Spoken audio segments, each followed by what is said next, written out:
来，乡亲啊，咱继续来关心其他的新闻。高雄市长韩国瑜到美国访问，透早6点外回到桃园机场，有几百个民众去甲接机。韩国瑜特别叫出来甲民众致意。韩国瑜嘛再一次来强调讲，2020的总统大选无伫伊的考虑之内。对这郭台铭要来选总统，韩国瑜讲伊真欢喜。伊讲郭台铭会当直接来通美国的白宫，嘛会当通中国的中南海，是拿军真难得的人才。高雄市长韩国瑜到桃园机场，支持者来接机，大话选总统。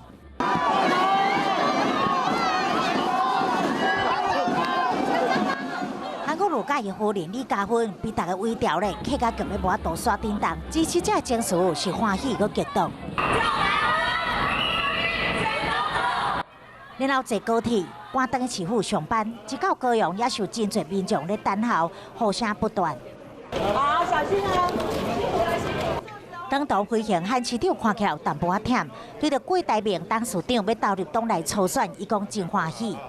郭台铭董事长出来选总统，他非常清楚的标志出来，他是中华民国的捍卫者。那这个是很重要的，所以我才在等于是用半开玩笑的口吻这样子讲，他愿意来肩膀来挑负捍卫中华民国这样的一个责任。对于2020总统大选，他表达了高度的兴趣跟参选的决心，我才开玩笑说天塌下来2个人来顶。